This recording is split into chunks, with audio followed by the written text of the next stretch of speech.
Welcome into the DML Network and our new show called The Grind. It's your boy Expert, and you know I got an all-star panel with me today as we're going to go through the first round of the NFL Draft. In the room with me, as always, it's my brother, it's Lord Farquaad. What's going on, my man? Hey, let's get it, man. Let's get it. You know we got the commish with us. It's Nasty Newt. What's going on, Dion? Not too much. I'm ready to go. We got H-Speed in the house. It's the homie Andre. What's up, my man? Let's go back. Hey, and no doubt, you know we got the OG with us. It's Chris Murray. What's going on tonight, sir? Nah, man, looking for another electrifying show, man. Let's get right into it. Let's get into it. We got a lot of picks to talk about. We got some things we probably not going to agree on, but let's start with those Cleveland Browns with that number one pick. I think a lot of people have talked about this pick for a long time as always being the Myles Garrett pick, the defense end coming out of Texas A&M. That's who I got going at one. Farquaad, what you think here? Cleveland would be silly to draft. There's rumblings apparently coming out of Cleveland talking about they may not get this guy, which is insane. He is by far the best, most freakish athlete that this draft class has to offer. They got to go after this guy, man. Build that defense up. I agree. Yeah, I agree as well. I'm kind of torn here. I see what type of athlete Myles Garrett is, but I also believe that you build any franchise starting at quarterback. But it's kind of hard to pass up a guy like Myles Garrett. So if the Browns select him here, I won't give him any hardship about it. All right. Myles Garrett is a physical specimen. But when I watched the tape, I wasn't that impressed. And he's a workout guy. He reminded me of one of the guys, I don't know if y'all might be a little bit young, but Mike Mamula from the Eagles. The guy was an animal. Okay. Worked out, he's a beast. But I'm not sure if he's going to be a game changer. Jadeveon Clowney's had problems in the NFL, and you know, I mean the pick is going to be Garrett. I mean, I think that's obvious, but I'm not sure if when we look back on this draft 3 or 4 or 5 years down the line, we might say, well, he was okay. He was a jag. Wow, just a guy. He was just a guy. Yeah, man, I gotta agree, man, with Dion, man. The number one question you need to ask, man, organization or franchise is, what are you willing to build your team around? Don't get me wrong, the guy, like I said, Myles Garrett is an explosive player, but to me, I don't think that that's something that you want to build. You mean your franchise around? You need to have a solid quarterback, and I think that Mitchell was the best quarterback in this draft, man. And I think that, you know, from what he did at North Carolina, man, he has proven that, you know, he has the potential, you know, to come in day one, make smart decisions, man. Watching the film on him, man, he sort of reminds me of Ben Roethlisberger, man. Like, he's very athletic, you know, good upper body strength to, you know, allow him to escape pressure, man, extend plays, man. I think that, you know, Myles Garrett would be a good pick, man, but I just think that they should lean more to Mitchell, man, because you need a quarterback, you know, to win in the NFL. I think he's the guy to go with. Yeah, it was close for me, guys. I thought they would go quarterback here, but I still think it's going to be Myles Garrett. When that card is put into the commission, it's going to be the defense end.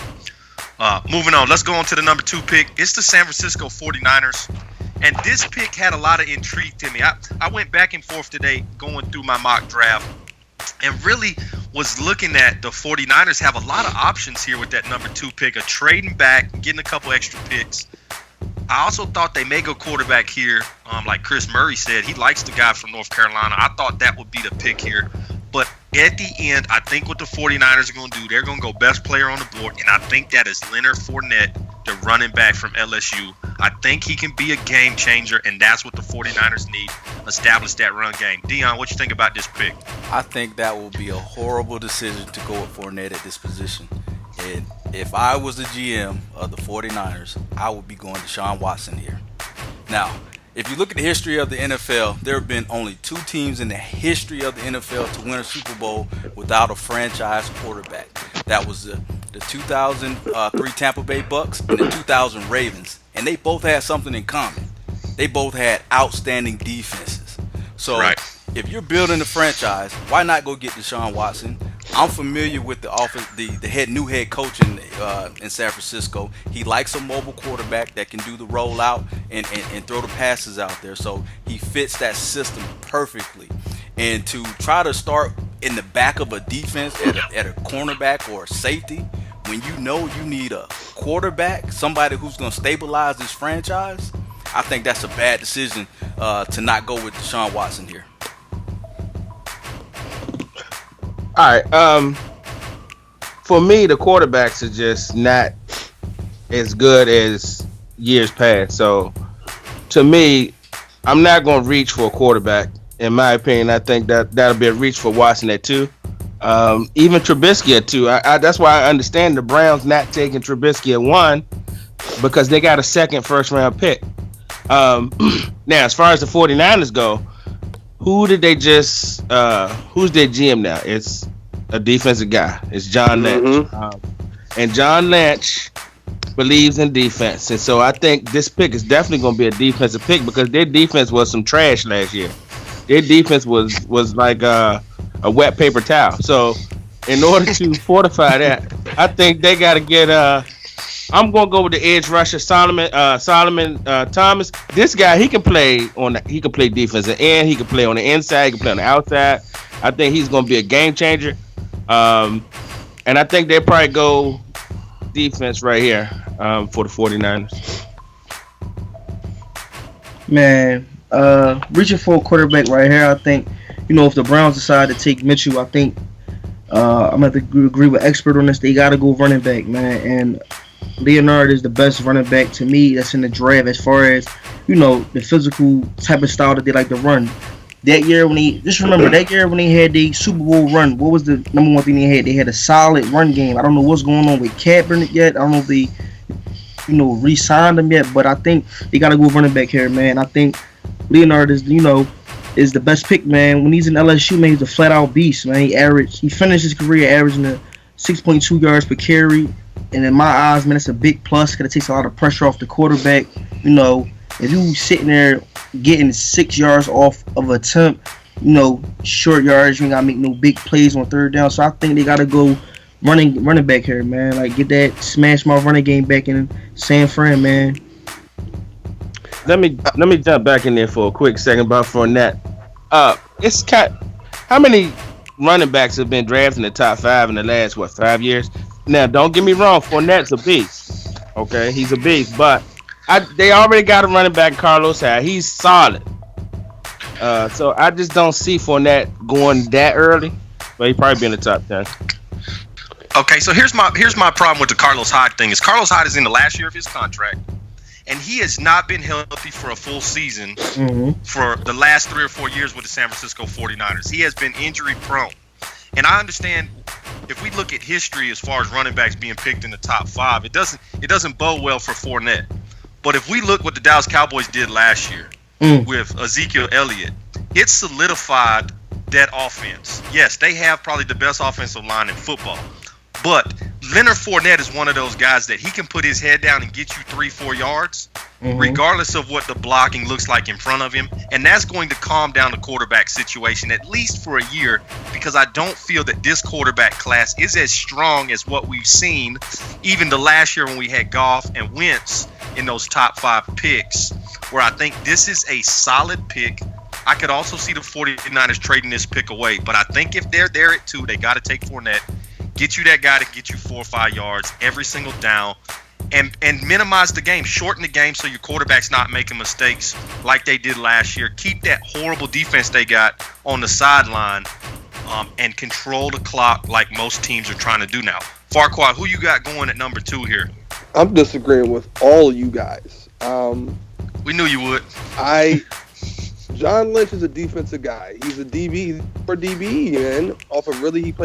He one of the best during his time. I think this is going to be his first questionable, his first move as that GM. This is going to be his first questionable move, man. I think he's going to go after that man Jamal Adams out of LSU. We all know LSU produces some raw talent. He reminds me of a Darren Woodson type guy. Just his physical stature, the way he plays hard to the ball. Well, he's 6 foot, 214 pounds. I think to stay afloat in that division where they're a run heavy division. I believe for the most part, they like to pound that rock. So I'm definitely gonna get. I think they're gonna go after Jamal Adams, man. 6 foot, 214 pounds. The man that was. I runs a 4.5. Vertical jump 31. I think he's gonna suit this team pretty well, man. If they go after him, I honestly think they're gonna take this guy Jamal Adams, second overall pick. All right, guys, that's the number 2 pick. Let's move on to the Chicago Bears. They're sitting at number 3. And Farquhar just brought up Jamal Adams. I actually have Jamal Adams as my second best safety in this draft. And I think the Chicago Bears are going to take the number 1 safety on the board that I think is there. And that's the kid at Ohio State, Malik Hooker, the free safety. This is a difference maker on the back end of that horrendous pass defense they got in Chicago. They think they have the quarterback solution, at least for the next couple years in Chicago. I could also see him going wide receiver with them losing Alshon Jeffrey, but I think they got to solidify the back end of that defense. And my pick for the Bears is Malik Hooker, coming out of Ohio State. 6'1", 206-pounder. Guy can go sideline to sideline. Loves to come up and make a tackle. This would be a big pick for Chicago. Andre, who you got going here at 3? The Bears got a rack of needs. So if they shook up the prospect name in the hat and just picked the guy, it'll be a good pick for them. It feels a need, huh? But I also actually had the Bears taking Malik Hooker right here as well. Malik Hooker is definitely the best safety in this draft, in my opinion. The guy is a ball hawk. I mean, I watched tape on this guy. I watched him play. And I think this is his first year starting, but the guy he's a ball hawk in the he reminds you of an Ed Reed. He gets his hand on the ball, and he's definitely the type of guy that makes a difference. And I think the Bears taking Hooker with the 3rd pick. It's kind of high for a safety, but to me it'll pan out. It might be worth it.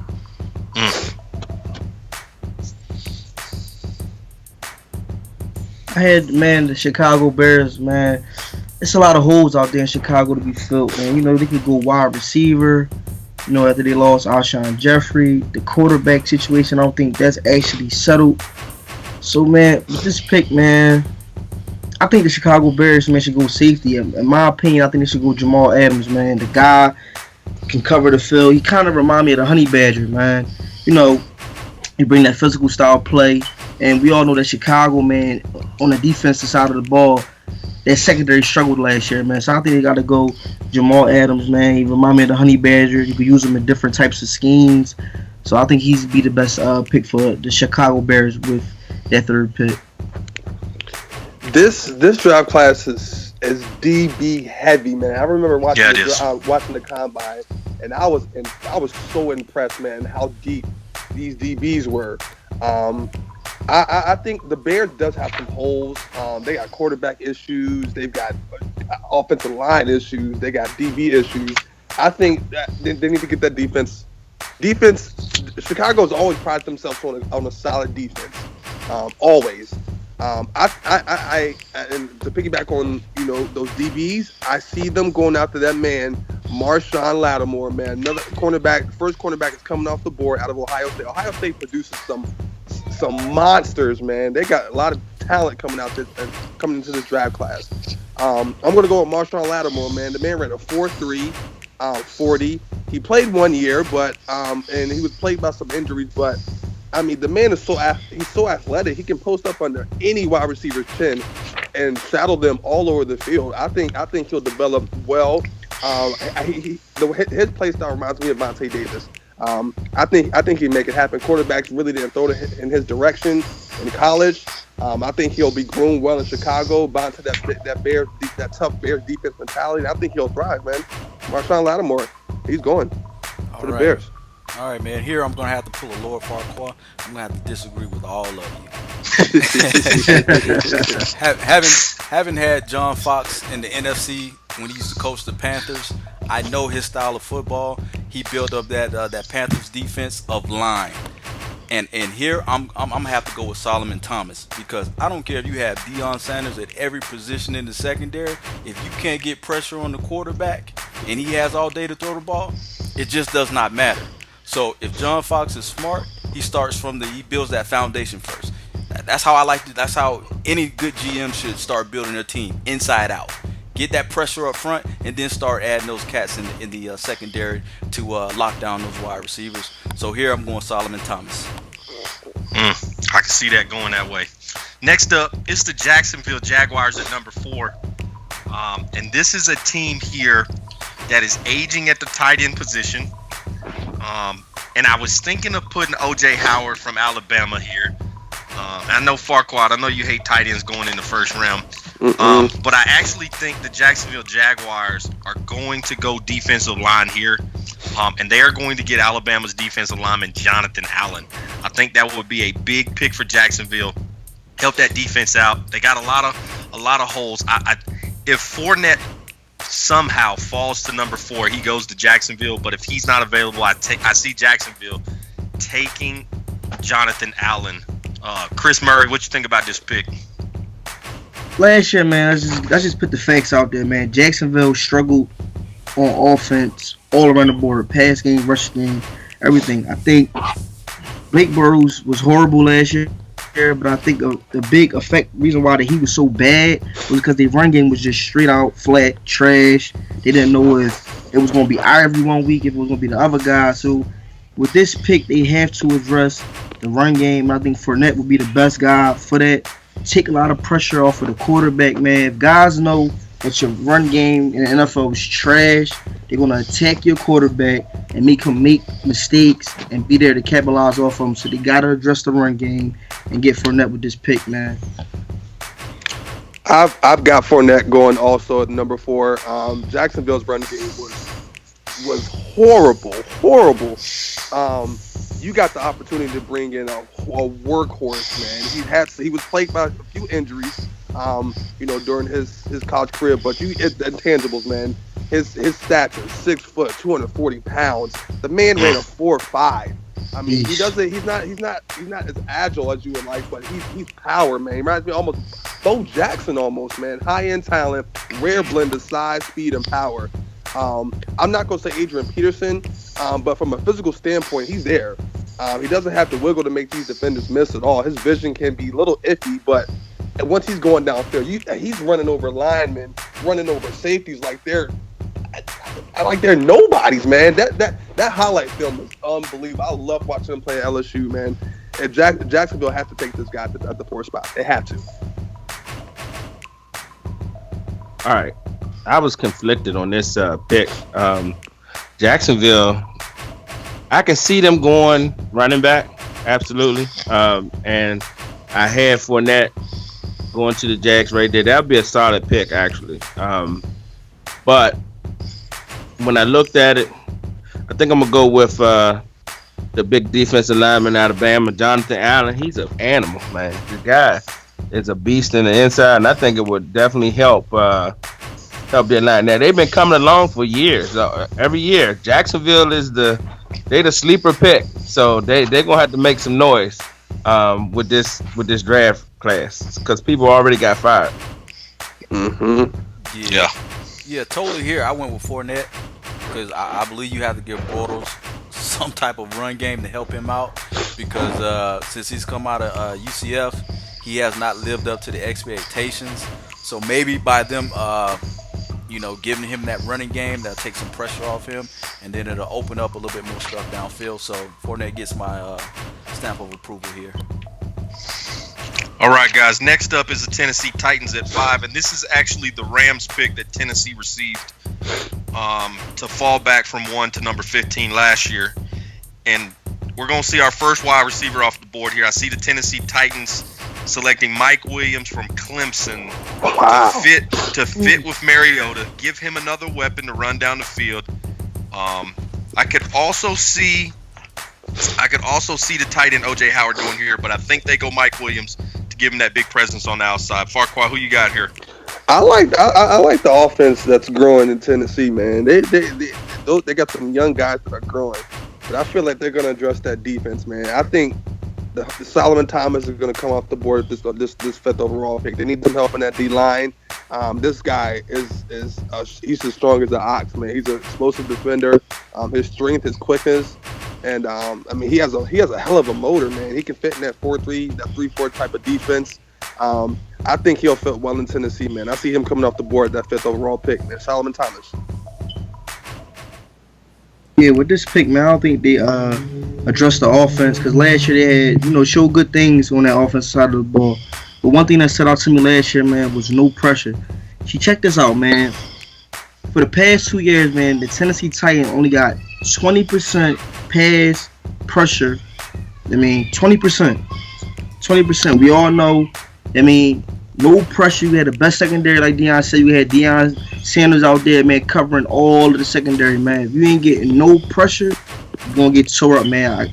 I think with this pick, they have to go Jonathan Allen, man. The guy was a flat-out beast at Alabama, man. I think he could be a real force to reckon with, man, on that defensive line out there in Tennessee, man. They need to get pressure, man. I think this is the right pick for him.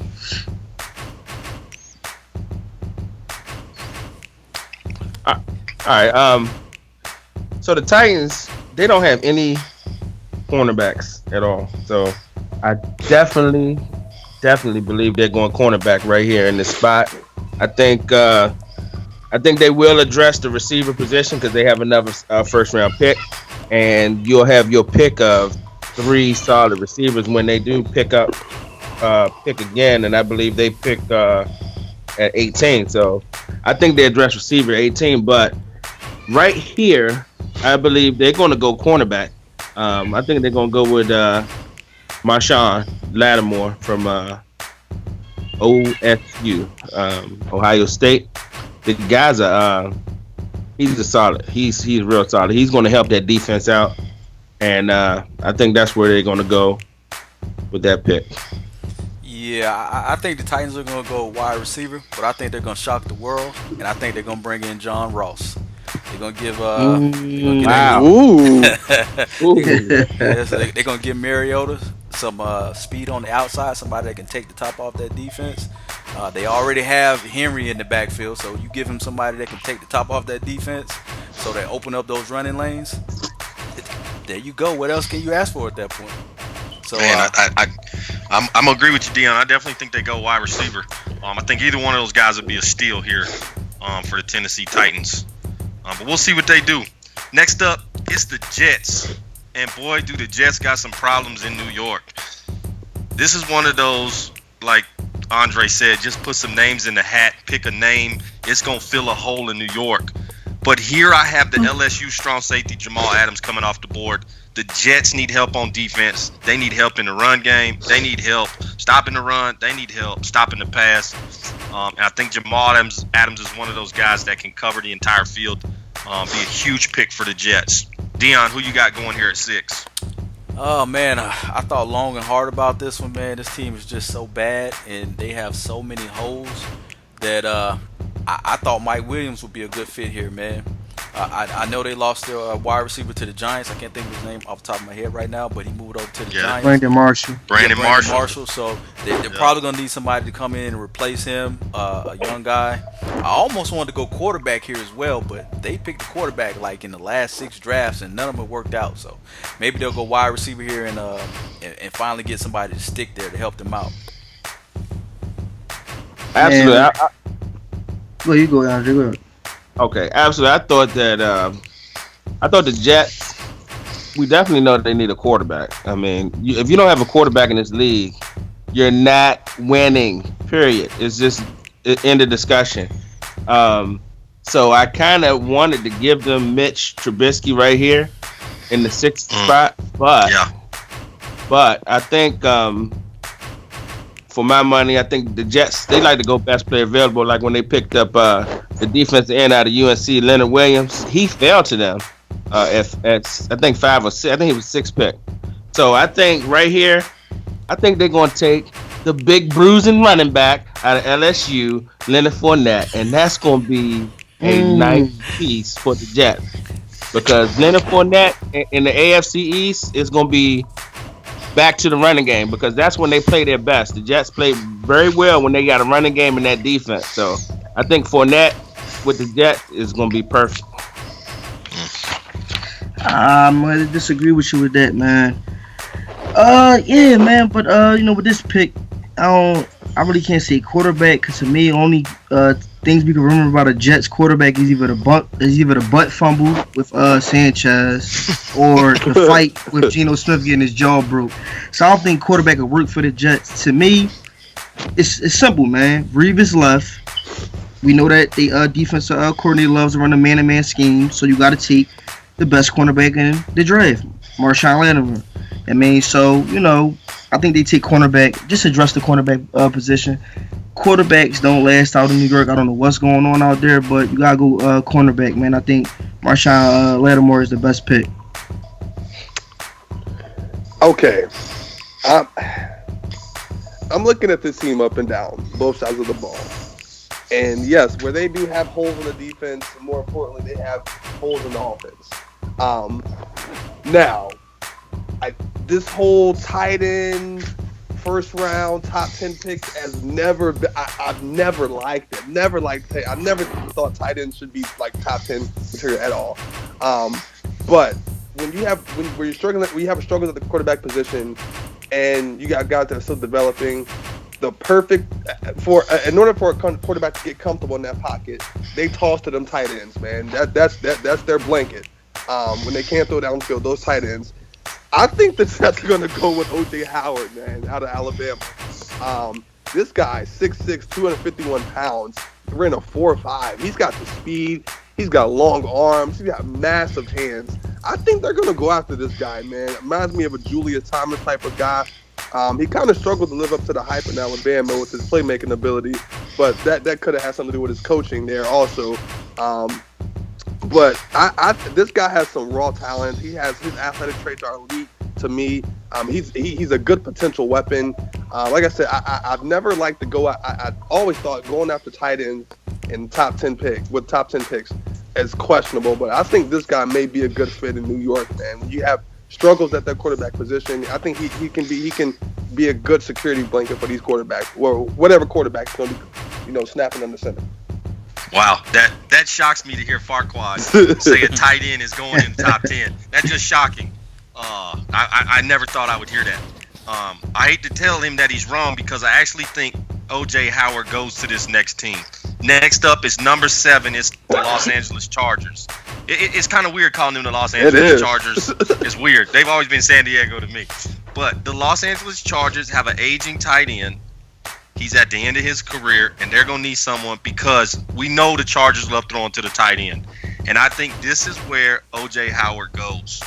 And everything that Farquaad said about him is absolutely correct. This guy is a monster at the tight end position. Can block for you, can go out and run routes on the outside, can line up on the inside. This guy is just a freakish athlete.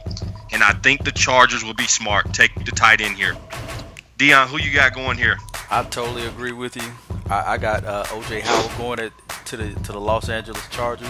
He gets to go out there and learn from old man Antonio Gates, and probably will have a great rookie season. Because Phillip Rivers loves to throw the ball, so he's going to a pass-happy offense. So that'll work out very well for him. I gotta disagree on that, man. The LA Chargers. To me, man, I think they need to stick with what they stuck with last year. Build that front four on defense. If he falls this deep into the draft, I think they gotta go Jonathan Allen, man, from Alabama. Like I said, man, a guy is somebody that could plug up the middle of that line, also shed blocks, get to the quarterback. I think they just stick with what they know and build that front four, continue to build that front four on defense, man. Jonathan Allen going to the LA Chargers, man.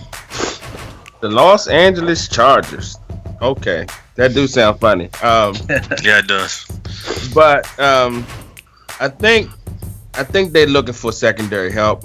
They got rid of Eric Weddle a couple years back, and he went to Baltimore. So to fill that hole, Jamal Adams is still on the board for me. I think he's the second best safety in this draft, but Jamal Adams is a beast. The safeties in this draft are pretty good, though. This is one of the better safety drafts I've seen in the last 3 or 4 years. So Jamal Adams will step right in, and he's going to produce right away, and he's going to solidify that back end for the Chargers. You were spot on. I think they're going to go after a DB also, another safety, because them losing Eric Weddle to Baltimore, that was a big hole. Leaving some room to bring some youth in there to develop. I think this is when the number one corner comes off the board, man. Malik Hooker out of Ohio State, 6'1", 26 pounds. I think this guy's going to come up. I don't think he performed at the combine. I think he skipped it, if I'm not mistaken. But he's the ultimate lurker. He's the ultimate lurker. His instincts are great. His lack of game experience may be, that may bring some issues, but that's where consistency comes in. That's where consistency comes in. I think he'll develop well again in San Diego. I mean, San Diego, LA, man. It's so crazy to say that, man. Yeah, it is. Yeah, it is. That's nuts. But yeah, I think Malik Hooker comes off the board, man. All right, man. Next up, at number 8, is the Carolina Panthers. Oh, man, they had a rough year last year. Rough year. Ooh. This is my first surprise pick on my mock draft. The Carolina Panthers are going to go with White Lightning, Christian McCaffrey, the running back out of Stanford. Can you imagine Cam Newton running the read option with this guy right here? This will be a dynamic duo for the Carolina Panthers. They already got a tremendous defense that gets after the quarterback, and they needed an all-star player in that backfield that can spread out. He can catch the ball at the backfield. He loves to run the football. This will be a great pick for the Panthers. I got Christian McCaffrey going at 8. Andre, what you think about this one? Absolutely not. Absolutely not. Christian McCaffrey's a good player, and I just don't see him fitting with the Panthers. His skill set is just not what they do. They like to punch people in the face. I mean, that's pretty much what the Panthers like to do on offense. They got that big beast Cam Newton. He's like a defensive end playing quarterback. And they got them big receivers they got. So I think they need to shore up that offensive line. Their offensive line was some trash last year, and it affected the aforementioned big beast Cam Newton. And I think they go Cam. They get another Cam, but this Cam is Cam Robinson, the big offensive tackle out of Alabama. Hey, you can't get no better than that. If you could get the best tackle in the draft at number 8, I think you did pretty well. And I think the Panthers do well by getting big Cam Robinson in there to solidify their offensive tackle position. Wow. I would be very happy as a Falcons fan if the Panthers went with Christian McCaffrey. I would be extremely happy because that just shows me that they have not worked on their secondary. They came to Atlanta last season. Julio put up 300 yards on that secondary by himself. So, in my opinion, if they don't get some secondary help and go with Malik Hooker here, I'm going to cheer. I'm going to be happier than I don't know what. So, like I said, I hope they go with Christian McCaffrey. But if I was the GM, I would be trying to fix that secondary since Josh Norman left. They were just giving away everything. And to be in the NFC South Division, you having to go to Tampa Bay. You're facing those 6'5" dudes down in Tampa Bay. You're going to New Orleans and you're facing Drew Brees, and he just likes to sling that ball all around the field. And then you come into Atlanta and you're facing Julio. So yeah, you can go get a running back, but unless he's gonna go back there and play in the secondary, you have not helped your team one bit. So good luck. I think all right, we all know they need to go defense, but Christian, man, just imagine it, man. Just imagine him and Cam together, man. The guy brings a great value to the team, man. You can put him in the slot. You know, you dump the ball off quick when you get pressure. But you know, in the NFL, man, you gotta address the main issue, man. I think these guys gotta go cornerback, but I would love to see him and Cam together. But like Deion said, man, Julio last year, man, tore them guys up. So if they don't, I'm gonna just make this a blunt statement. If they don't address the cornerback position, man, them fans are gonna be going crazy in Carolina. But they gotta address the cornerback position, man, and either go. I mean, Latimer if he's still on the board, or they gotta go Baby Honey Badger, man. So they gotta address the defensive side of the ball. Well, it's not even if. I think McCaffrey will still be on the board when Carolina picks. I think they go out there. You got to go after this guy. You play your quarterback straight. Cam Newton is the most dangerous when he is playing that zone read, man. Yeah, he is. With somebody like McCaffrey right there, the guy has it, man. He is a very dynamic runner. He's a multi-dimensional runner at that, man. Run that flex for a lot of teams looking for. I would say give him the ball. He's not an every down back. We know that. You put him in different areas of the field, but you give him the ball a good 20 times, let him catch it a good 10 times, give him a good 30 touches a game, whether that's the pass or the run. I think this guy's going to be dynamic in Carolina, but I do agree with Deion also to stay afloat in that division. And Carolina's downfall after letting go of Josh Norman was that secondary. They got ate up, man. I remember that Atlanta game. That game was crazy, man. Julio went off on the sideline, grasping for air, coming back on the field, and catching another bomb. Like, it was nuts watching that game. So I personally think they should address the secondary. But if McCaffrey's on the board, put your quarterback string. Take this guy, man. Him and Cam on the field, that's deadly. That's a deadly combo. Yeah, plus I think this draft is deep with secondary. No doubt. They can address it with their next couple picks. I just think you can't pass up on a playmaker like McCaffrey. But we'll see what the Panthers do. I think Julio did that to a lot of teams, no matter who you got back there playing secondary. That guy's just a monster in Atlanta. Be nice when he retires. We'll have to never see that guy again. But next up, it's number 9. It's the Cincinnati Bengals. And here I have who I thought was the second best defensive end in the draft right after Myles Garrett is Solomon Thomas coming out of Stanford. The one problem I got with Solomon is sometimes his motor becomes a problem when he gets wore out. But I think the Bengals will address that. They got depth at defensive line, can get him some air.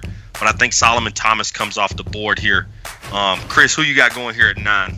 How about the kid from Philadelphia, Temple University, man? Hanson Riddick, man. The guy straight out went to the combine, did his thing, rose his stock, man, at the linebacker position. The Cincinnati Bengals just lost 2 of their star linebackers. They only have, I believe, what's his name? I can't get the guy name off the head, but he's the only linebacker that's out there. Yeah, right there. They Pro Bowl linebacker left. This guy, man, flat out beast.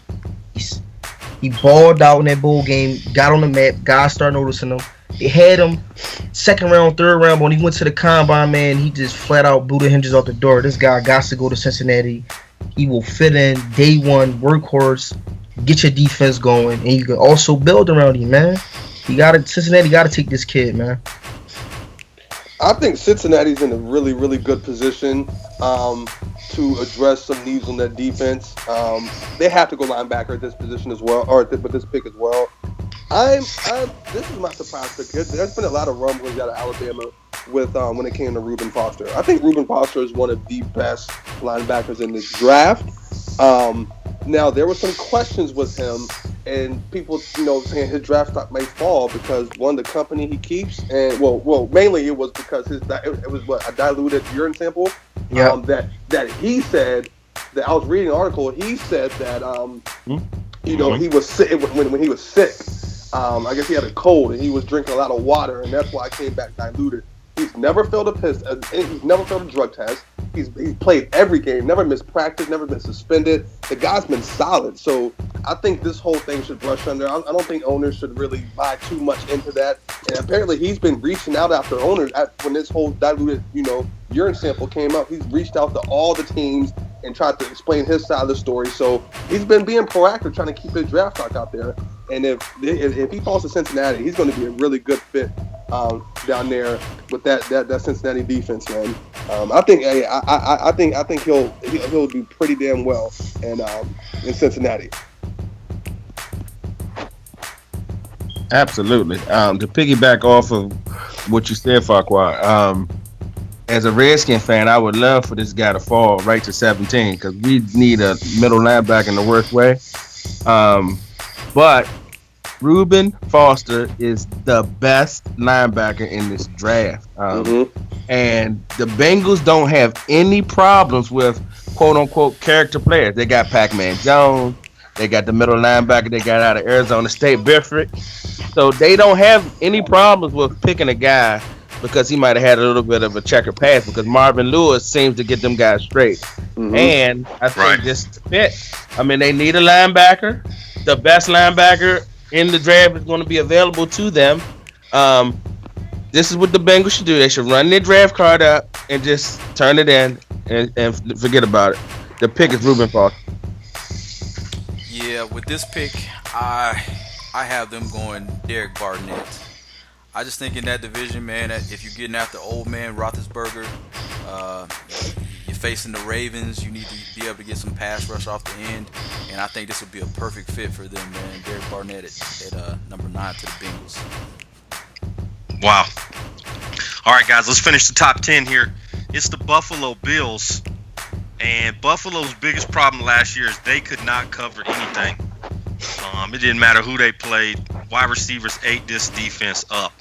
So, my first cornerback coming off the board here in my mock draft, kid out of Ohio State, Marshawn Lattimore, just was a monster last year for Ohio State. As a Wisconsin Badger fan, I hated seeing this guy. It just felt like he always was around the football. I think this would be a huge pick for Buffalo. Marshawn Lattimore coming off the board here. Farquhar, who you got at 10? I got Hassan Reddick coming off, man.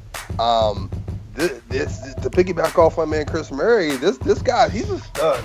He definitely showed up at that combine. His draft stock skyrocketed. He reminds me of Ryan Shazier, man, with that this combination of speed and power. He was a force at Temple.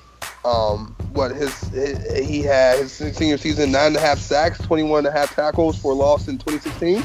That's impressive. I mean, he's another guy that can play out that 3-4-4-3 defense as well. He's got when you're a speedy linebacker, you can play multiple positions on that football field. To be honest, I think you can go right outside linebacker, middle linebacker, left outside linebacker, fucking right end, D end. You can go in any position.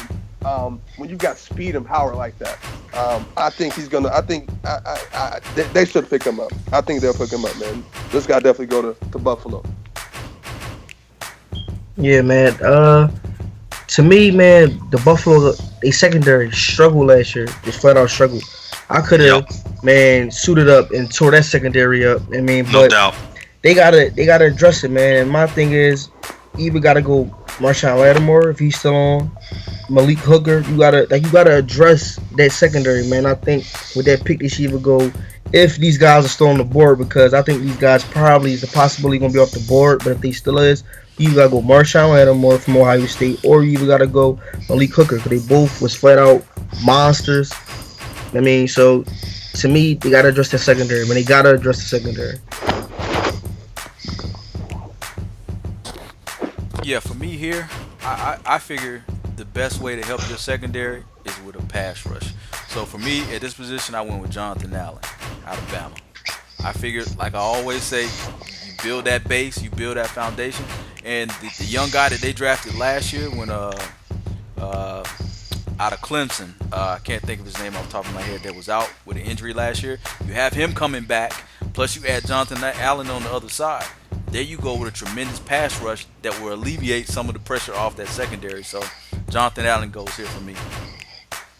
All right, so everybody know their secondary was some garbage, and on top of that, they lost a guy to the Patriots in free agency, I believe. So except for Gilmore, yeah, Gilmore. So look, if you don't get a cornerback, somebody should be fired in Buffalo immediately. Like, If I'm the owner and I don't hear cornerback taken, I don't care who it is. They better pick a cornerback, and the cornerback I got them taken is a guy out of Alabama, Marlon Humphrey. I think he fits right in. He can jump right in there. He can press. He's already played out the pro system. Marlon Humphrey will be a great pick for the Buffalo Bills right here. Yeah, I definitely think they got to go defensive secondary here. All right, guys. Those are your top 10 picks for the 2017 NFL Draft. We're going to hit 11 through 32. We're going to get through these pretty quick. Number 11, though, we got to talk about the Saints here. To me, the Saints got to go wide receiver, guys. They need to replace their wide receiver core, and this is where John Ross comes off the board for me. This guy is a game changer. I wish he would fall to 28 to my Cowboys, but John Ross goes here to the Saints. Dion, who you got at number 11? Man, I hate the Saints. I hate them. I know you do. That's why I came to you. But to be honest with you, their defense is just horrible. Matt Ryan just eats them up. They need secondary help. I have Jamal Adams going here, staying in the boot, coming to town to help out the New Orleans Saints. Wow. All right, guys, that's the Saints pick. I think we all need to weigh in on this next pick, though. It's pick 12 in the Cleveland Browns. They got two top 15 picks this year. And we all picked Myles Garrett to go 1. But here at number 12, for me, the first quarterback comes off the board. It's the kid out of North Carolina, Mitch Trubisky. I think the Browns are done with mobile quarterbacks. I had Deshaun Watson going at this pick for a long time, but I think they're done with that mobile quarterback. They want to have a guy that can sit in the pocket, big kid, 6'2", and can just slang the ball down the field. And I got Trubisky going here at 12. Farquad, what you got at number 12? I've got him going also, man. This is their guy. They're gonna go. They're gonna rally the troops around. He's got a big time arm, almost like another Carson Wentz, man. And then there's times when he looks like Blaine Gabbert. I mean, there's good and bad, but I think he's gonna flourish. I think he'll be okay. We'll see.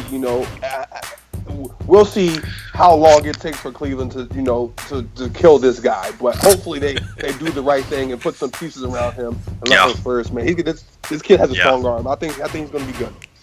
Nice. Dion, who you got at 12? I got Trubisky going here. I think it will be a bad pick. This guy played 13 games in college. He really doesn't have like a major body of work to really grade him on.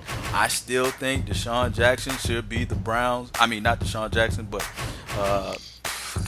the guy Watson. I still believe Watson should be the Browns QB because he's a winner. He went up against the Alabama defense, which is by many an NFL defense, not once but twice. And in both those matchups, he almost won the first one, but he came back and won the second. So he shows you that he's a winner. And I want a winner leading my team. Trubisky has not won anything. Has not shown me anything.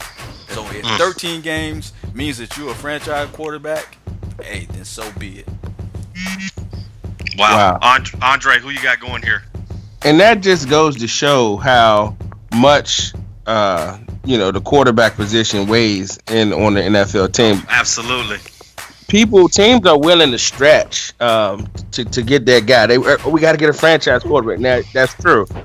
If I was the Browns GM, I would take the quarterback here. I would go maybe O.J. Howard. I like to build around the quarterback, but I do believe they will take a quarterback, but it's just not going to be Mitch Trubisky. I think they will get Deshaun Watson. This guy is a winner. He wins. I'm not impressed with his mechanics, his decision making at times. Like, I got to scratch my head. But at the end of the day, did you win or did you lose? And the Browns have a track record of messing quarterbacks up. Yeah, they do. They got a track record of. They got the worst record of quarterbacks in the last 20 years. If you go back and look at the bums they rolled out on the field, they got to get this quarterback situation fortified. And just keep drafting them until you get one right. Until you find it. keep picking one. Hey, but I would like to jump in here. The Browns have not had a franchise quarterback since Bernie Kosar. He was their QB from 86 to 93. That's rough, dude. We going on 20 years. We going on 20 years without a franchise quarterback in Cleveland. The That's third bad. year. That's bad. Chris Murray, who you got going at 12? You gotta go Mitchell from North Carolina, man. Don't get me wrong. All right, Watson, he won, but we all know college ball and NFL ball is two total different stories. Yes, sir. Mm-hmm. Let me mention the guy real fast, not to get on topic. Vince Young. What Thank he did? you. Yes. Vince Young dominated. He dominated. Went to the NFL. The guy was trash. Matt Leinart won. Trash. So we understand college do produce winners. Don't get me wrong, but stepping up to the NFL, that's a total different game. To me, if I was the Browns, I want a guy that's big, physical. Like I said, this kid Mitchell reminds me so much of Big Ben, man. He reminds me of Big Ben. Man, get him in there, work him out. Hopefully they don't tear him apart because, like I said, the Browns are just horrible with quarterbacks. But I think, man, the hype around Watson, man, he won and everything, but I just think that the guy's not ready to be a starter or a franchise quarterback in the NFL, man. They got to go Mitchell from North Carolina with this pick. I can see them going either quarterback here. I will say this. I think a lot of people want to compare Vince Young and Deshaun Watson coming out. Both of them were very successful in college. But when Vince Young was drafted in the NFL, they tried to change Vince Young into a pocket passer, and that just was not his style. Matt Leinart at USC, he had weapons galore at USC. Oh, Reggie Bush. But when he got to the NFL, he looked around. Those weapons weren't there. Didn't have the best offensive line, so he struggled. I think just Deshaun Watson would be a good pick here. I think Mitch Trubisky. Both of them, they need a quarterback, and I just think at 12 you got to go reach for one at this point. But we'll move on to the Arizona Cardinals, and I want to get Andre's opinion on here. I have the inside linebacker from Alabama, Reuben Foster. I think he's going to fall all the way to 13 because of the thing that is surrounding him. With his off-the-field issues. And I think Arizona gets a winner in Reuben Foster. Andre, who you got going at 13?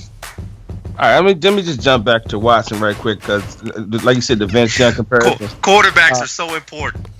Yeah, look, Deshaun Watson has the it factor. That's the one thing that he has. It's kind of like it's a guy that plays in Seattle. His name is Russell Wilson. His measurables was not good, but it's the it factor. And that's what Deshaun Watson has. And so I think we can't compare him to a guy like Vince Young because they're just not the same, type of quarterback. Deshaun Watson is still a better pocket quarterback than Vince Young ever was. All right, now moving on to Arizona. I got O.J. Howard going to the Arizona tight end. Yeah. Cardinals right here. I think that'd be a great pick. It'll give him a weapon. It'll give Carson a weapon. I wouldn't be surprised if they go quarterback too. So if the Browns don't take Watson there, I think Arizona might sneak in there and get Watson. Wow. All right, we got an important pick coming at 14 because we got some Eagles in the building. Philadelphia Eagles did some really big things in the offseason at their wide receiver position. They brought some weapons in for Carson Wentz. As a Cowboy fan, it's a little scary to see what they've done on the offense. But Farquaad, I think you can agree with me that the Philadelphia Eagles secondary is Swiss cheese right now. And with the wide receiver cores that are in the NFC East and the quarterbacks in the NFC East, you need to have guys that can cover wide receivers one-on-one and shut it down. And for me, I have Conley from Ohio State, cornerback, going here to the Eagles. Regardless who the cornerback is, I think you have to take a corner at this pick if you're the Philadelphia Eagles. Anything else is going to get a boo. The draft is in Philadelphia this year. If you don't draft a corner here at 14, the building may fall down with the boos that are going to come out. What you think, Farquaad? Man, I pray to God. I pray to God we go after any sort of defensive back. It's needed. I struggled so bad watching us play game after game last season, seeing how sorry our DBs are, man. We have to go after. We have to go after a DB. And I think by the time we get to our pick, most of the legit DBs would be gone. So I'm going to stretch out and say we go after that man, Adoree Jackson. I think he's next up. That speed. Sure. I'm gonna say we're gonna reach a little bit and draft this guy. I like that. I don't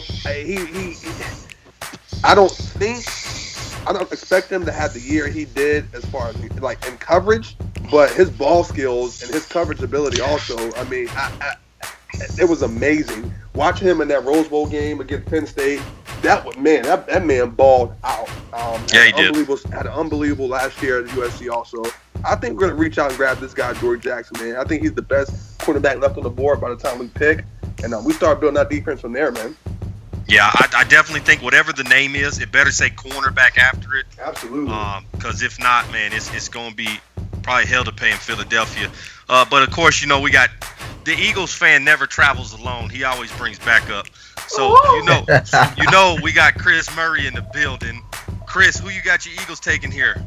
Listen, man, the city hasn't been the same. I'm not even going to say has been the same, but we missed Deshaun Jackson, man. We got to bring speed back to the city. Yes, we struggling. Don't get me wrong. Yes, we struggling at the secondary position. But that offense, man, keep building it. Make this offense one of the most dangerous, fair offense, and they gotta go John Ross. The reason behind why I'm saying this is because let's do the math real fast. When Deshaun Jackson was out in Philly, we had Deshaun and McCoy. Deshaun took the defense from stacking over the top, and they had to defend that deep ball, so that opened up lanes for McCoy, and McCoy had an explosive season. Once Deshaun left, McCoy stacks went down because guys were able to stack the box. We got to bring speed back. And it don't matter who we got there in the backfield. They're going to respect the speed. They're going to be playing it, and it's going to open up running lanes. And I'm expecting a bigger year from Wentz, man. This offense is dangerous. Wow. I don't see wide receiver going Philadelphia here. But I understand since Deshaun has left, Philadelphia Eagles have not been the same. But as a Cowboy fan, and Andre, I know you can agree with me here as a Redskin. If the Eagles do not address their secondary, I know Dak Prescott is going to have a field day with Dez Bryant, Terrence Williams, Cole Beasley, Jason Witten, Ezekiel Elliott coming out the backfield. It will be ugly for the Philadelphia Eagles if they do not address their secondary. The Redskins are the same way. They like to chunk the ball up 50 times in a game. He'll throw for 400 yards. The Eagles would be stupid not to go corner here. But, man, we're going to move on. Next up, it's the Indianapolis Colts at number 15. And, man, the Colts need help on their defense. Dion, I'm going to go to you on this one. I got Derek Barnett from Tennessee. This guy's a pure pass rusher here. 19 tackles for a loss last year, 13 sacks, 2 forced fumbles, was just a monster for Tennessee. Has some motor issues as well, but I think the Colts go defensive end here. What you think, Dion? I think if they don't go offensive line and go with Garrett Bowles out of Utah, the fans in Indianapolis need to revolt. Because how can you, if you can't keep your franchise quarterback off his back in the game on the field, then it's pretty much pointless or useless. You got Garrett Bowles standing at 6'5", 297, and he's an elite athlete, man, because he has great feet. I watched some of the video on him. This guy is a beast, man. He'll come in and he'll solidify either your left or your right tackle positions, and help Andrew Luck stay on his feet. So if they don't go offensive line, man, good luck, man.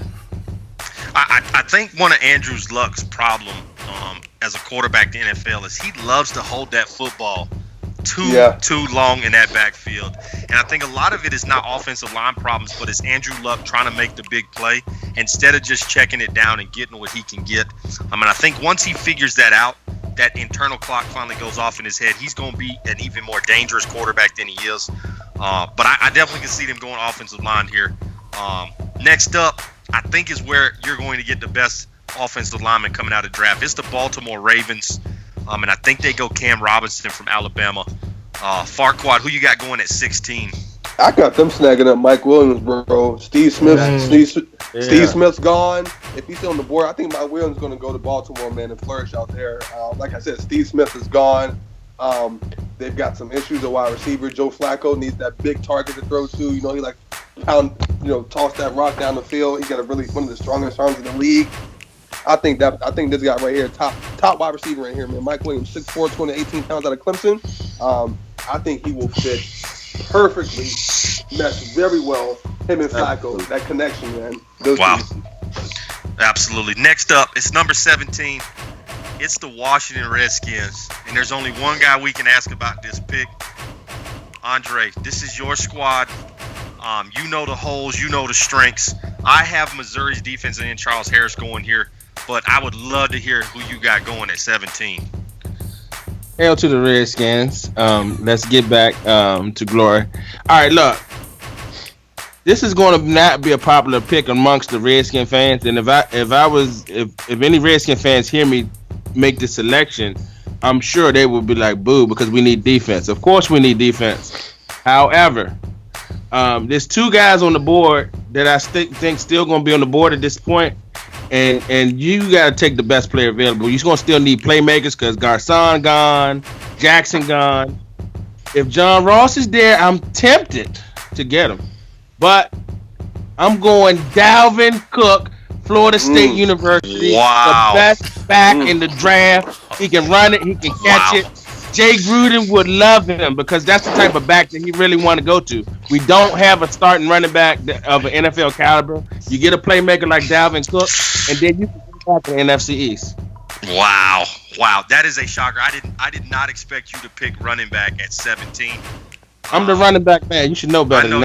I know you are. But I just don't think they go running back there. Hey, if they go running back, I'd be fine with that as a Cowboy fan. They need some help on that defense, though. Next up, it's the Tennessee Titans with their second pick at number 18. Chris Murray, I'm going to ask you about this pick. I have them going corner here with Marlon Humphrey from Alabama. Man, it just seems like Alabama got 30 guys going in the first round every single year. That is just the mecca of NFL draft picks there in Tuscaloosa. He has done an amazing job building that program. I think this is like the 10th Alabama guy I got on my mock draft. Chris Murray, who you got going at 18? I think, man, the Titans got to address the secondary, man. How about the big kid from Washington, Kevin King, man? Oh, yeah. Long arms, long man-to-man skills, real big, real physical, able to cause, havoc out there with them big wide receivers. We know the NFL has turned over to that pass-first type style game. So I think he'll be a good pick for him, man. He's a big kid, physical, 6'3", 200 pounds, loves to play man-to-man. I think this guy's the right pick for the Tennessee Titans. Wow, big pick there. Number 19 is the Tampa Bay Buccaneers, and I'm going to start with Farquad. I think here's who I think Dalvin Cook goes to. Yes, sir. Tampa Bay Buccaneers. Me too, buddy. Me too. Farquad and Dion, I want to hear who you have going at 19. I've got Dalvin Cook. I got the FSU man linking up with his man, linking back up with the homie Mr. Crab Man, the man that seems to walk out the store with crabs, man. Yeah, I agree. I got him hooking back up with Winston, bro. Yeah, Jameis Winston. Yeah, he is the best running back in this draft, though. I've been saying that. He is the best, man. The guy's intangibles are amazing. He's a very talented and outstanding balance. He runs low to the ground. That footwork and that burst he is a crazy burst. And that power will sneak up on you too. I think he's gonna hook up down there with Winston and do something. They're gonna do something dangerous in the NFC South, man, no doubt. Yeah, I totally have to agree. I have Dalvin Cook going to the Bucks, man, because I know Jameis Winston is in the office every day politicking, trying to get his boy to Tampa Bay. So if they pass on him, if he falls to 19, I'll be very surprised if they pass up on him. Yeah, true. I agree. Next up is number 20. It's the Denver Broncos. Andre, I'm going to go to you on this one. I actually have Hassan Reddick going here from the Temple Owls, the outside linebacker, who can also play inside for them as well. And I think the Broncos need another outside linebacker with the retirement of DeMarcus Ware. They need another guy on the outside that can be an edge rusher plus also play defense in the passing game as well. Andre, who you got going at 20? The Broncos definitely need to address their linebacker situation. But I like Riddick, and I think Riddick will be gone. I think the coach will grab him. So I'm going to go with a Florida boy, Gerard Davis. He's an animal, man. This guy's, hey, if you ever put the tape on and watch this dude play, he brings the wood. He's fast. He's going to light a match. I think he match up perfectly with the Denver Broncos linebackers, and he could play inside or outside as well. Yeah, I think that'll definitely be a good pick. Next up at 21, I'm not a Detroit Lions fan, but who I have going off the board here is very near and dear to my heart, and it is JJ's brother, T.J. Watt. I think the Detroit Lions are looking to add another edge rusher with Ziggy Ansah that can play run downs, play pass downs. He can rush the quarterback. He can play in the pass. As a Wisconsin Badger fan, I've watched T.J. Watt throughout his whole career. This guy's motor never stops. He is 100 miles an hour every snap, no matter if it's a 1 yard down, no matter if it's 3rd and 14. This guy never quits. Chris Murray, who you got going at 21 to the Lions? Man, the shocker to me was when Calvin Johnson retired. Man, he's been missing a wide receiver out there. It's like somebody actually solid to build around. I got them taking Mike Williams, man. If he believe he drops all the way down to the Lions, man. Big body receiver, physical, somebody that can go down there, throw the ball up. This Lions gonna compare him to Calvin Johnson, but he could go up there and get it, man. He proved that. So I think that, man, if he drops all the way down to 21, which I believe he will, I think, man, the Lions gonna snatch him up. That'd be a good grab for him. Yeah, I Williams. agree. They had one Mike already. Williams. Yeah, they did. It didn't quite work out, though. Next up is the Miami Dolphins at 22. Dion, I have them going inside linebacker here. Gerard Davis from Florida. I think if he's there at 22, they got to get help in that secondary. In that linebacker crew there in Miami. Dion, who you got going at 22 to the Dolphins? I had Malik Hooker out of Ohio State. Wow. I just believe this is Tom Brady's division, and I saw firsthand in the Super Bowl that they like to spread you out, and they like to run those little rub routes, and you got to have those safeties that can come down and help in that coverage, man, because you really have to run a lot of man coverage, so you got to have those safeties that can also cover. So that's what I'm going with. Yeah, the Patriots like to run those cheating rub routes. I've seen that enough times. We gotta get a rule to change that nonsense. But hey, as long as it's in the NFL, you gotta use it. Man, and the Patriots know how to do it better than anybody. Next up, it's a pick nobody in the room likes. It's the New York Giants. Nobody's a fan here, but they got the 23rd pick. I think they go offensive tackle here. They need someone to protect Eli Manning. Eli is he's one shot away from being over there with Peyton in the booth, and I think they take Garrett Bowles here from Utah. Farquhar, who you got going at 23 to the horrible New York Giants? I think they go tight end, man. I think they're gonna go. Once again, quarterbacks, man. When your pocket is failing around you, and you're still trying to develop. In this case, we got a veteran and Eli Manning. At this point, you need a security. You need a nice little security blanket. He's got OBJ out there. He's got Sterling Shepard, another receiver out there that's still going. Get you a nice little security blanket, man. I think David Njoku out of Miami. He's a big target. 6'4", 246 pounds, and he's fast. Yeah, I believe he ran a 4.640. He's got a little bit of acceleration. He ran his shuttle was like he ran a 4.3 shuttle. That's impressive for a guy that big. It is. He's a Greg Olsen type of guy. And again, Cam, he loves Greg Olsen. I think this guy David and Eli should match up and match pretty well in New York, man. But we'll see. Wow. Hopefully my Philadelphia Eagles can take his head off along with Eli Manning. But until then, we'll see. All right, next pick is number 24. It's the Oakland Raiders. And on my mock draft board, I had them going running back here, but it looks like they picked him a running back up today by the name of Marshawn Lynch. Beast mode. I don't know if y'all have heard of this guy. He's back. But he's back. He's back. I was a little surprised Seattle gave up his rights as quick as they did, because maybe they just don't think he's the same beast mode. But I promise you, Marshawn Lynch, he's at home in Oakland. He's fixing to show out for the Raiders. So I had to switch up. One thing they do need, they need another outside linebacker. I think they go with Zach Cunningham from Vanderbilt. Guy's a polished linebacker. The sky's the limit for this guy. Chris Murray, who you got going to the Raiders here at 24? Man, beast mode. I like beast mode. Don't get me wrong, but I don't think he's the every down back. I think you bring him in third down, third and short, fourth down if you want to go for it like that. I think they gotta adjust the running back position, man. I think that Cook falls to him, man. Cook falls to him. Power pick. I think that they're going to take Cook, and I think he's going to drop to him, man. Because a lot of these teams before him don't need running backs, you know. So I think he's going to drop to the Raiders, and man, they're going to snatch him up. Yeah, I'd be real surprised if Dalvin Cook falls to them. But you're right. If he falls to you at 24, I think there's no way you pass him up. But next up, it's the Houston Texans at 25. And because I think this is a quarterback they got to take here, I think I want to get everybody's opinion who you got at 25. We'll start with Farquaad, but I got the guy from Texas Tech, Pat Mahomes. This guy has a cannon for an arm.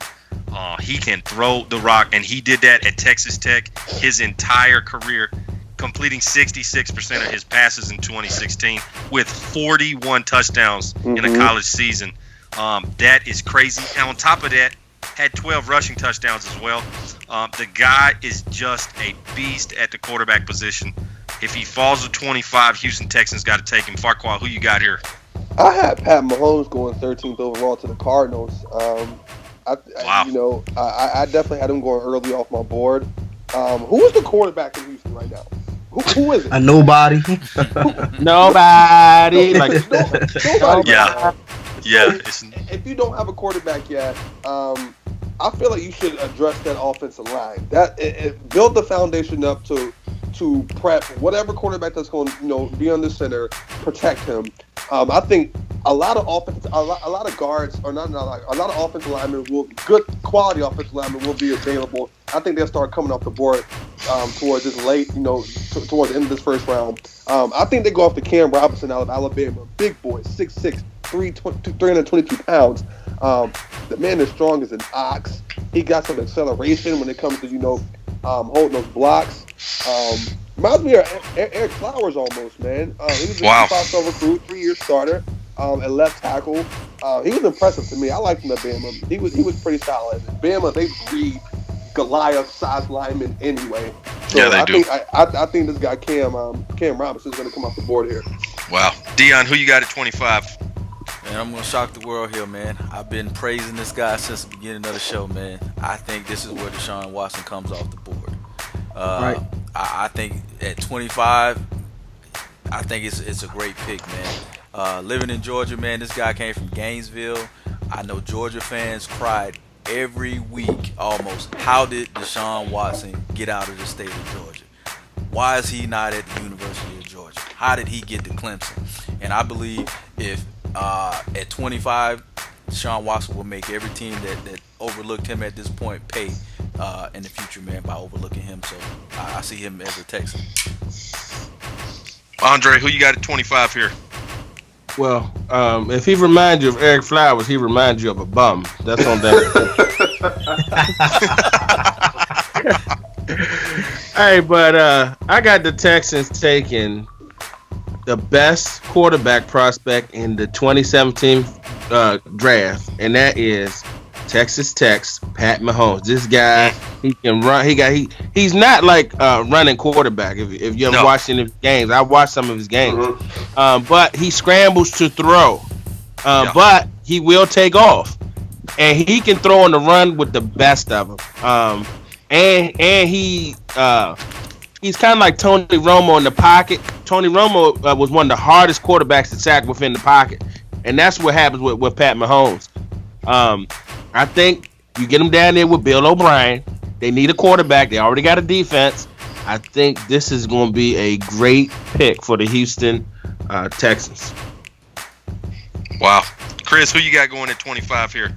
All right, man. I was talking that top 15 pick for Deshaun Watson, man. I disagree on that. This is where I gotta agree with Dion. He goes to the Houston Texans at 25, man. The guy, you know, he's proven he's a winner, man. I agree with that in college, but like I said, man, transferring over to the NFL is a total different story, man. But you know, he got one of the best wide receivers over there, man, DeAndre Hopkins. I mean, anybody can throw to him. Just throw it up. He gonna go get it regardless, man. So I think he falls to the Houston Texans, man, and hopefully he don't have the same year that Brock Osweiler had last year. That guy's just got paid all that money to do absolutely nothing. And look where he landed at, Cleveland. And they don't even want him. You know you a bad quarterback when as soon as Cleveland gets you, they immediately try to trade you the same exact day. You know you should not be playing quarterback in the NFL. You can't even play for the Browns. Bro? How much? They gave him like $50-something million. It was like $56 million. It was ridiculous. They overpaid. Out. Yeah, they overpaid. Now, he played well for the Denver Broncos when Peyton Manning was down, but he had weapons. And that defense was just lights out in Denver. So he could make a couple mistakes, and that defense could make up for it. Yeah, you can't do that in Houston. But next up, it's the Seattle Seahawks. And I don't know what's going on with their secondary. Richard Sherman's talking about he's getting traded. Cam Chancellor, he may retire or leave in free agency. Earl Thomas doesn't know if he wants to play football anymore. The Legion of Boom is falling apart in Seattle. And because of that, Andre, I got them taking the strong safety out of Connecticut, Obi Melifonwu. Mm-hmm. This kid, say that name again. Obi Melifonwu. Listen, this guy here, if you have not seen him play, this Connecticut puts out very good safeties. Byron Jones is a Connecticut safety, plays for the Dallas Cowboys, is a monster for them. This guy is 6'4", 219 pounds. And he was a beast at the Senior Bowl. Everybody was talking about this safety. And then he followed up with a great combine. And the Seattle Seahawks need to put some more pieces back in the Legion of Boom. Andre, who you got going at 26? I agree with you, but I'm not going. I can't pronounce this kid's name. Yes, Obi Melifonwu. They're going to get a safety. I do believe that. But I got them getting Jabril Peppers out of Michigan. This guy's a utility knife. And can you imagine him with the Seattle Seahawks? No, I can't. Pete Carroll? Oh, my goodness. I think that would be a nice little piece for them. He can learn under Cam Chancellor for a couple years and under Earl Thomas. Jabril Peppers is not really a great cover. But, hey, down in that box, hey, he's a beast. Yeah. All right, so I would like to jump in here, man. Absolutely. On talk radio today, they were saying that the Falcons are maybe in talks with the Seahawks to move up to try to jump in front of the Cowboys to draft Jabril Peppers at this particular spot, or take a pass rusher, which I think we desperately need a pass rusher, and I know the Cowboys need one, so I'm hoping that we move up and get in front of the Cowboys and take that. So. How you feel about the trade up though? Here's the thing, Dion. Is that as a Cowboy fan, I'm here to let you know I don't think the Cowboys are going pass rusher here in the first round. You can go ahead and call the Falcons and let them know no need to trade up. They can just stay where they're at down there at 31. The Cowboys will not be taking a pass rusher. We'll get to the Cowboys pick here in a couple picks, and I'll let you know the direction that Jerry Jones and Stephen Jones are going. Had a good conversation with those two guys today. They let me know. They let me know which direction that they're going. So I'm gonna give y'all some breaking news here on the grind here on the DML network. But let's talk about the Kansas City Chiefs. They have a quarterback in Alex Smith who knows how to manage a football game. I hate when people call him a game manager, but that's exactly what he is. He is a game manager, and he needs another weapon. And this is where I got John Ross falling to from Washington. He falls all the way to 27, and they match him up with Tyreek Hill and Jeremy Maclin, and he has 3 just dynamic weapons in Kansas City. Farquaad, who you got going at 27? All right, man. This is where Deshaun Watson finally comes off the board. Wow. The Chiefs are looking. The Chiefs are looking for a quarterback apparently in the first round. I'm not sure if Watson's going to be their top guy, but I think he fits that system very well. Andy Reid plays very conservative football. And if Watson's there, you take this guy. He's a tremendous leader. He's a proven winner. He's got good pocket posture, and a good upper body. His frame is a little slender, and his accuracy is runs a little hot and cold sometimes. But I think Andy Reid, will groom him, and if he does go to Kansas City, he'll play under Alex Smith. I think this guy, Deshaun Watson, the proven winner, will go to Kansas City, man, and make something happen when his number is called. Yeah, I think one thing for sure with all the guys here is that we're all rooting for Deshaun Watson. I want him to have a great NFL career. Just do it in the AFC somewhere, away from my Cowboys. But speaking of the Dallas Cowboys, let's get to the most important pick of the first round. It's number 28, and it's America's team. Now, South America's team. South America. It's not only America's team, it's also Mexico's team. And there's a lot of NFC East fans in here, which equates to Dallas Cowboy haters. So at the number 28 pick, I talked to Jerry and Stephen Jones today, and the Dallas Cowboys at 28 are going to take Jabril Peppers. I put it out today already to let everybody know that that's what they were going to do. The Cowboys need help at strong safety. Barry Church is gone, and they need a guy to step into that role. I thought J.J. Wilcox would be that guy, but they let J.J. Wilcox walk as well in free agency. And so right now, if the season were to start, Jeff Heath would be the starting strong safety for the Dallas Cowboys. And he couldn't cover a Christmas present if he wanted to. So they're going to take Jabril Peppers, and in that secondary, he'll learn how to cover, because what he's going to mostly do is be the 8th man in the box and go down there and put a hit stick on somebody. And I don't want to go to any of you Dallas Cowboy haters, so I'm gonna go to Dion. Dion, who you got going at 28? I'll be honest with you, man. Pass the pill, please. I've got that guy out of Michigan, man. I truly believe you guys are gonna take a pass rusher, Taco Carlton out of Michigan. Yeah. I believe you guys really need to get some pressure on the quarterback, man. This is a position that you guys have been trying to fill for a few years, because I know you drafted the weed smoker a couple years ago, but he just can't let that go during the season. So he's gonna be in rehab for the first 10 games. Not gonna be there for us. Yeah. But DeMarcus Lawrence is still there. They still got Crawford. They still got Malik Collins. They got quite a few weapons at the defensive line. I was looking at the other day. They have actually 9 or 10 defensive linemen, which is why I feel they're going to go secondary. I could also see Adoree Jackson coming off the board here, the cornerback out of USC. They lost their number 1 and number 3 cornerback in free agency, but we'll see. All of the teams in the NFC East, I think y'all can agree, need help on the defensive end. Everybody can throw the ball. Everybody can run the ball pretty much, but we really can't cover anybody on the back end. So I got a message from Jordan Reed. He said, please draft Jabril Peppers and put him on me so I can cook him. Jordan Reed knows that the person that covers Jordan Reed, his name is Byron Jones. And he gets cooked as well. Oh, no. Come on now. You know better than that. The Dallas Cowboys did win the NFC East. But let's move on. We'll go to the number 29 pick. It's the Green Bay Packers. It just looks like this team needs some help in the secondary. This is where I have Kevin King, the cornerback out of Washington, going.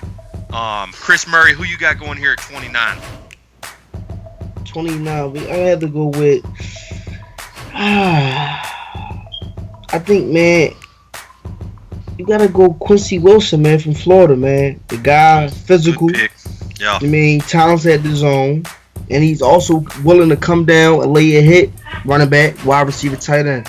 So I think this would be a good pick for him, man. And also, like I said, it helps out on both the pass defense and also it helps out on the run defense because you got a cornerback that's willing to come down, lay a hit on the running back. You ain't got too many of them in the NFL right now.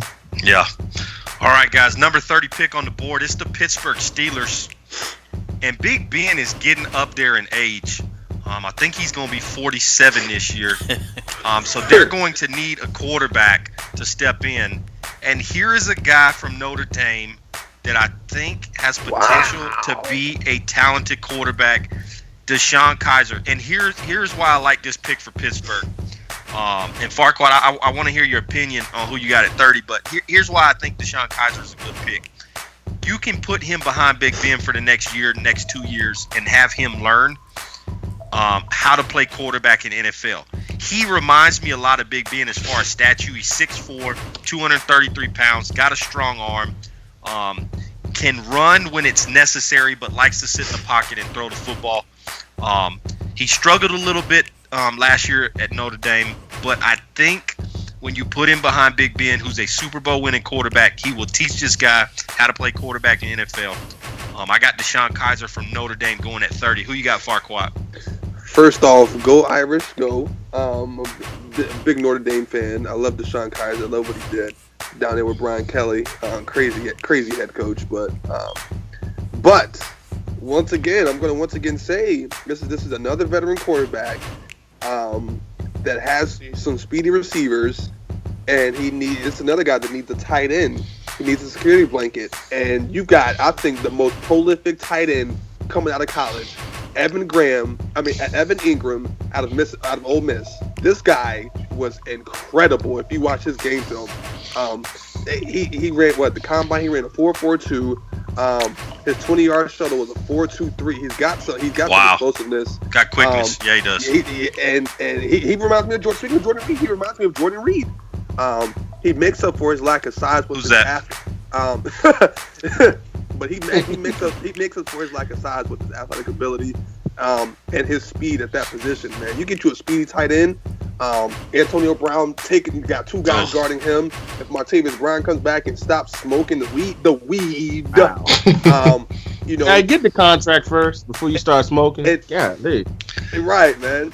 And with this speedy guy Evan Ingram running the flats or taking coming on the field, dangerous, man. I think he'll first once again. I think this guy's first in Pittsburgh as well.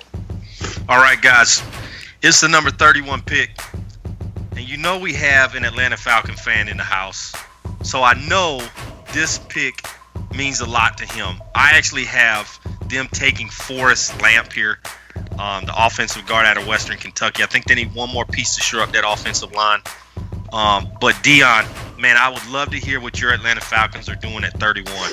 Man, I have two players that I would like at number 31. I'll start off with TJ Watt.